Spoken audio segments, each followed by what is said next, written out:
Nah kemudian, nah bagaimana tentang doa? Apakah ada doa tertentu yang disunahkan dibaca ketika berbuka puasa? Nah, kalau kita lihat di dalam hadis yang ada di slide di situ, ada hadis dari Ibnu Umar. Kata Ibnu Umar bahwasanya Rasulullah SAW itu ida aftarokol, bahwasanya Rasulullah SAW itu apabila berbuka dia mengucapkan doa. Doanya apa? Zahabat dhoma'u, yaitu zahabat telah hilang dhoma'u, dahaga. Wabtalatil uruku, dan telah basah al-uruku, kerongkongan. Wasabata al-ajru, wasabata al-ajru, dan mudah-mudahan tetap pahala insya Allah jika Allah menghendaki. Ini doa yang yang sahih yang dilakukan oleh Rasulullah SAW ketika berbuka, yaitu doanya tadi, zahabat dhama'u wabtalatil uruku wa thabatal ajru insyaallah. Ini doanya. Nah, sehingga sebagaimana hadis tadi, ini doa yang sahih yang diriwayatkan oleh Abu Dawud, yaitu zahabat dhama'u wabtalatil uruku wa thabatal ajru insyaallah. Bagi Bapak Ibu yang belum hafal doa ini, mumpung kita dalam momen bulan Ramadan, maka ya semaksimal mungkin untuk dihafalkan, karena doanya kan tidak begitu panjang juga dan mudah untuk dihafalkan.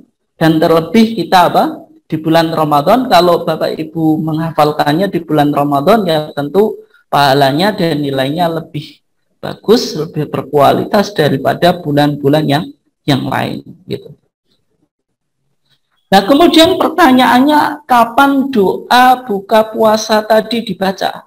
Sebelum atau setelah makan dan minum ketika kita berbuka? Nah, kalau kita cermati, Bapak Ibu sekalian yang dimuliakan Allah, secara makna zahir, doa berbuka puasa tadi, zahabat dhama'u dan seterusnya itu dibaca setelah kita membatalkan puasa. Maksudnya apa? Berarti kalau kita ingin makan kurma, sebelum kita makan baca bismillah, kemudian makan kurma disunahkan untuk ganjil. Dan setelah misalnya 3 kali ganjil kita selesai, berarti baru setelah itu dibaca zahabat dhama'u wabtalatil uruku wa thabatal ajru insyaallah. Nah, kenapa kok kita simpulkan sebelum, bukan kita simpulkan sesudah, bukan sebelum berbuka? Ada beberapa alasan yang bisa kita coba lihat kenapa doa tadi diucapkan setelah kita membatalkan puasa, bukan sebelum kita membatalkan puasa. Maksudnya setelah kita berbuka, bukan sebelum kita berbuka. Dalil yang pertama dari segi bahasa. Maka kata hadisnya tadi kan Rasulullah itu ida aftoro, ketika Rasulullah mau berbuka kan itu. Nah, kalau kita perhatikan dari segi bahasa, aftoro itu kan fi'il madhi itu kata kerja lampau, atau dalam bahasa Inggris disebut simple past, yaitu kata kerja yang menunjukkan waktu yang pas atau waktu yang yang lampau. Maka dalam bahasa Indonesia kata kerja lampau atau fi'il madhi itu kan biasanya diartikan telah.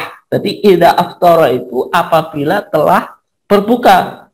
Nah, karena telah berarti doa itu dibaca setelah berbuka, bukan sebelum berbuka itu.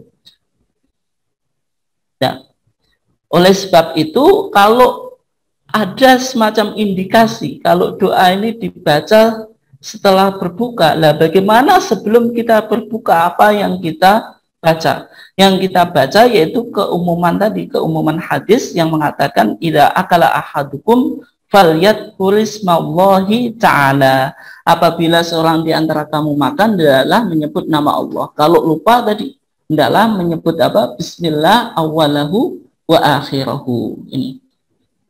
Nah, kemudian Bapak Ibu sekalian yang dimuliakan Allah, argumentasi yang kedua apa? Kita lihat dari kitabnya Al-Imam An-Nasai. Imam Nasai itu salah satu dari Al-Muhaddithin, yaitu ahli hadis. Imam Nasai di dalam kitabnya yaitu As-Sunan Al-Kubra dan juga kitabnya yang bernama Amalul Yaum wa Lailah. Yaitu di situ Imam Nasai Amalul Yaum wa Lailah itu menceritakan tentang berbagai macam aktivitas yang kita lakukan sehari semalam. Ya, aktivitas apa saja itu. Maka di situ Imam Nasai memberi judul tentang doa itu apa? Ma yaqulu idza aftar. Yaitu ma yaqulu, apa yang dibaca idza aftara, setelah berbuka puasa. Idza aftara. Jadi ma yaqulu idza aftara menunjukkan doa tadi itu dalam pandangan Imam Nasai itu dibaca setelah berbuka, bukan sebelum berbuka. Nah, kalau kita lihat judul yang diberikan oleh Imam Nasai, ini penting untuk kita analisa, karena kitab hadis itu dari muhadisin, misalnya Imam Bukhari, Imam Muslim, Abu Dawud, Nasai, Tirmidzi, dan sebagainya, ketika mereka ini meletakkan sebuah chapter atau sebuah judul, judul yang dipilih itu menunjukkan apa? Menunjukkan pemahaman fikih dia dari hadis-hadis yang dinarasikan. Maksudnya apa? Kalau kita ingin memahami fikihnya Imam Bukhari dalam Sahih Bukhari, ya kita apa? Kita lihat judul yang ditulis oleh Imam Bukhari dalam Sahih Bukhari ini. Berarti kalau di sini konteksnya yaitu Imam Nasai, berarti kita kalau ingin memahami apa yang dipahami oleh Imam Nasai dari doa tadi, ya berarti kita lihat judulnya. Judulnya apa? Kata Imam Nasai, ma yaqulu idza aftar, yaitu apa yang dibaca setelah berbuka puasa. Berarti Imam Nasai sendiri memahami dari hadis tadi bahwasanya doa tadi dibaca apa? Setelah berbuka, bukan sebelum berbuka sebagaimana yang banyak dipraktekkan di masyarakat.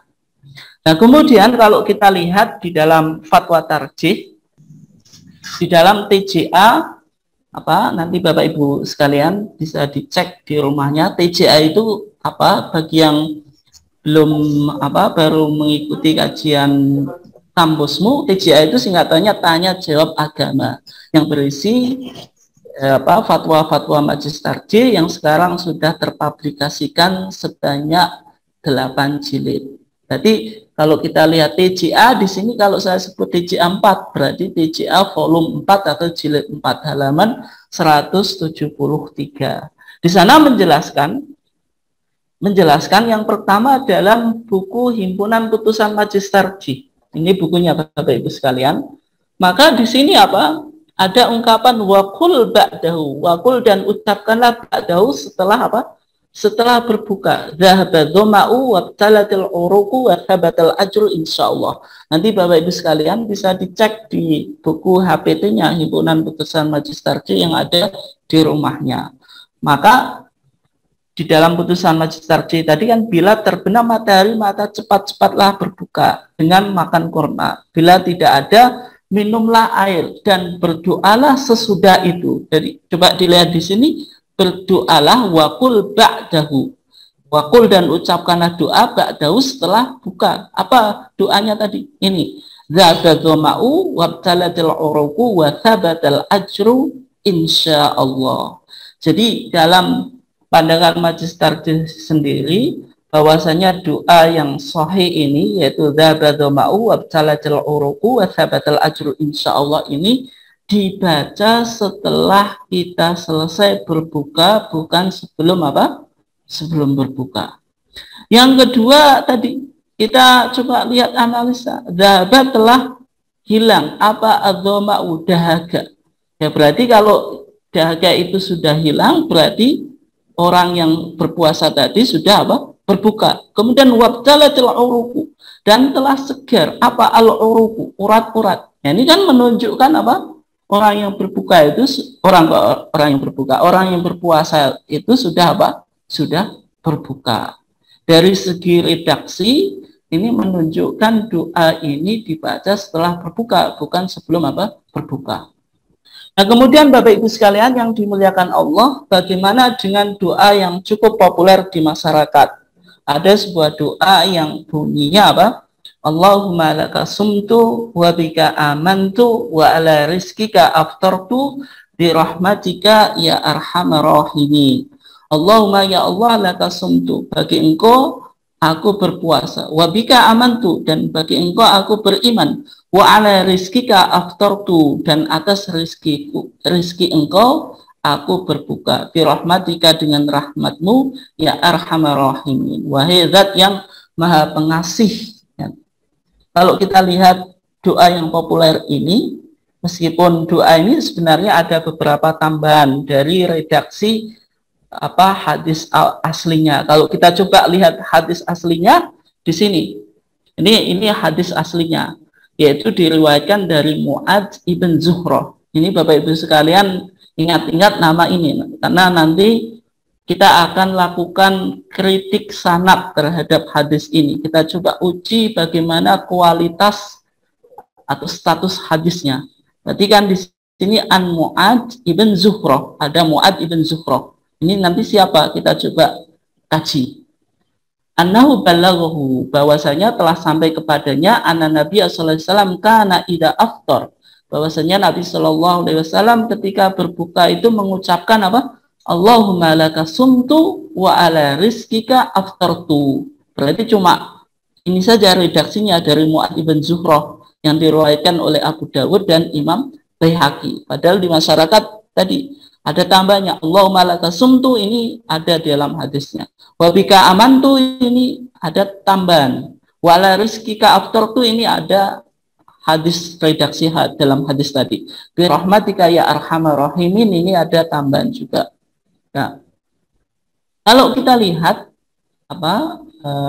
tentang kritik sanad dari hadis tadi, maka dari hadis Mu'adz ibn Zuhroh yang diriwayatkan oleh Abu Dawud dan Imam Baihaqi, maka dari sisi sanadnya ada dua kecacatan. Yang pertama, hadis tersebut adalah hadis mursal. Kenapa kita sebut sebagai hadis mursal? Karena Mu'adz ibn Zuhroh adalah seorang tabi'in, bukan seorang sahabat. Maksudnya apa? Jadi kalau tabi'in, dia tidak pernah bertemu kepada Rasulullah. Nah, kalau seorang tabi'in tiba-tiba meriwayatkan hadis dari Rasulullah, berarti hadis ini ada yang hilang. Ada seorang perawi yang disebut sakitun, gugur. Hadis semacam ini dalam disiplin ilmu hadis disebut sebagai hadis mursal. Sehingga saya kasih catatan di bawah supaya Bapak Ibu mudah mengikutinya. Hadis mursal adalah seorang tabi'in meriwayatkan langsung dari Nabi tanpa pelantaraan sahabat, langsung dinisbahkan kepada Nabi Muhammad SAW. Sehingga sanadnya kan ini an Mu'adz ibn Zuhroh annahu balaghahu. Mu'adz ibn Zuhroh ini tabi'in, seharusnya dia menyebutkan sahabi, seorang sahabat, tapi tiba-tiba langsung menyebut Nabi. Berarti ada perawi yang sakit, perawi yang gugur, yaitu seorang sahabat. Ini yang pertama. Kemudian yang kedua, selain itu Mu'adz bin Abi Zuhroh ini seorang rawi yang majhul. Majhul itu tidak diketahui backgroundnya. Seorang perawi yang tidak populer, tidak dikenal. Tidak ada yang meriwayatkan daripadanya kecuali Husain bin Abdurrahman. Sedang menurut Abu Hatim, ini seorang ulama jarh wa ta'dil. Jarh wa ta'dil itu disiplin ilmu hadis yang memberikan jarh, menganggap perawi itu cacat atau memberikan takdil. Si A itu otentik atau tidak, itu disiplin ilmunya disebut al-jarh wa ta'dil. Meskipun Abu Hatim tidak menerangkan tentang celaan atau pujian baginya. Hadis mursal ini juga, hadis mursal merupakan hadis dhaif karena sanadnya terputus. Dan kalau kita lihat misalnya pandangan ahli hadis kontemporer yaitu Syekh Muhammad Nasiruddin Al-Albani dalam kitabnya Irwa Al-Ghalil, beliau juga berpandangan bahwasanya hadis ini hadis dhaif. Nah, kemudian yang terakhir, tadi kan kajian dari ulama-ulama tentang hadis Mu'adz ibn Zuhroh. Kalau kita hubungkan dengan kaidah tarjih tentang kaidah yang berbicara bagaimana penggunaan hadis, Bapak Ibu sekalian bisa buka di HPT-nya halaman halaman 300. Di dalam halaman 300 itu akan di dalam kitab Masail Syatta, kitab beberapa masalah, yaitu di pasal 21 itu ada usul fikih. Maka di kaidah yang 4 itu ada kaidah yang mengatakan mursalu tabi'i al-mujarradu la yuhtaju bih. Yaitu mursal tabi'i melulu, maksudnya tidak didukung korinah-korinah yang lain, itu tidak bisa dijadikan hujah. Sehingga kalau kita uji hadis Mu'adz ibn Zuhroh dalam perspektif tarjih pun juga hadis ini tidak bisa Ya, Bapak Ibu sekalian yang dimuliakan Allah, saya kira cukup untuk mengawali kajian kita, dan untuk selanjutnya saya kembalikan kepada host untuk membuka sesi tanya jawab dari Bapak dan Ibu sekalian yang dimuliakan Allah.